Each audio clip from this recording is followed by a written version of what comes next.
జనరల్గా ఈ సినిమా అందరికీ అర్థం కాదు. ఎందుకంటే ఒక డార్క్ కంటెంట్ని తీసుకొని సింబాలిక్ వేలో కథని చెప్పుకుంటూ వెళ్తాడు. క్యారెక్టర్స్ అన్నీ సింబలైజ్ చేస్తూ వెళ్ళాడు. సెట్టింగ్స్ అన్నీ ఆర్టిఫిషియల్గా ఉంటాయి. ఒక ఆర్టిఫిషియల్ సెట్టింగ్స్లో ప్రస్తుత సమాజంలోని పరిస్థితులను సర్కాస్టిక్గా చూపించే ప్రయత్నం చేశాడు ఉపేంద్ర. ప్రజల అజ్ఞానాన్ని, మూర్ఖపు స్వభావాన్ని ఆసరా చేసుకొని మనిషిలోని స్వార్థం ఎలా రాజ్యం ఏలుతుందో చూపించాడు.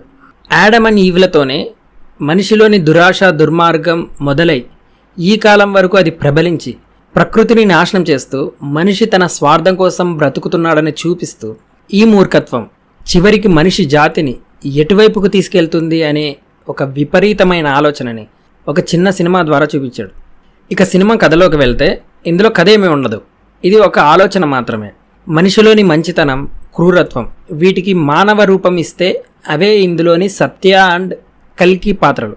సత్య మనిషిలోని సాత్వికతకు, మానవత్వానికి, మంచితనానికి నిదర్శనమైతే కల్కి మనిషిలోని క్రూరత్వానికి, నాశనానికి నిదర్శనంగా కనిపిస్తాడు.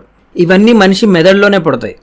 మనిషి చేతిలో అత్యాచారానికి గురై నాశనం కాబడిన ప్రకృతిని సూచిస్తుంది ఇందులోని తల్లి పాత్ర. మనిషిలోని జ్ఞానం మనిషి పురోగమనానికి తీసుకెళ్తే మనిషిలోని అజ్ఞానం, మూర్ఖత్వం మనిషి నాశనానికి తీసుకెళ్తుంది. అజ్ఞానం మనిషిని బంధించేస్తుంది. ఆ బంధకాల్లో నుండి బయటికి రావడానికి జీవితంలో ఎన్నో సంకెళ్లను విడిపించుకోవాలి. సరి అయిన తాళాన్ని తీసుకొని తన సంకెళ్లను తానే విప్పుకొని అజ్ఞానం అనే బంధకం నుంచి బయటపడాలి. ఈ యుద్ధం అంతా మన మెదడులోనే జరుగుతుంది.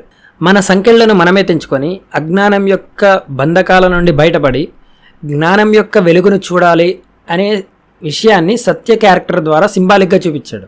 అందుకే కల్కి తను బంధించిన ప్రిజన్ నుంచి సత్య తప్పించుకొని వచ్చేశాడు అని తెలిసిన తర్వాత సత్యని బుద్ధుడితో పోలుస్తాడు కల్కి. మనిషిని ఎంత సత్య మార్గం వైపు నడిపించినా, అజ్ఞానంలో నుంచి బయటికి తీసుకొచ్చినా మనిషి మళ్ళీ అజ్ఞానాన్ని, మూర్ఖత్వాన్నే కోరుకుంటాడు. కల్కి సృష్టించిన జాతి, ధర్మం అనే చిచ్చు వల్ల అంధకారంలో పడిపోయిన ప్రజలను సత్య మళ్ళీ వచ్చి సన్మార్గంలో పెడతాడు. జాతి, ధర్మం అంటే ఏంటో మర్చిపోయి సుఖ సంతోషాలతో జీవిస్తున్న ప్రజల దగ్గరికి వచ్చి కల్కి మళ్ళీ దేవుడు అనే భయం పుట్టించి వారితోనే సత్యను చంపించేస్తాడు. అంటే ప్రజలు వారి మూర్ఖత్వంతో వారిలోని జ్ఞానాన్ని వాళ్లే చంపేసుకుంటారన్నమాట.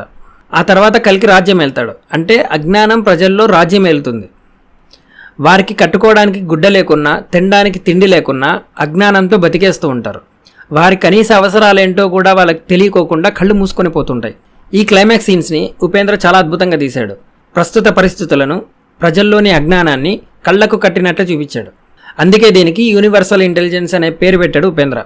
ఈ సినిమా అందరికీ అర్థం కాదు. ఎందుకంటే మనం చిన్నప్పటి నుండి చూసిన చెత్త సినిమాలను, చెత్త కథలను అవే సినిమాలు అనుకుంటున్నాం. అందుకే ఈ సినిమా అర్థం కాదు. Thank you.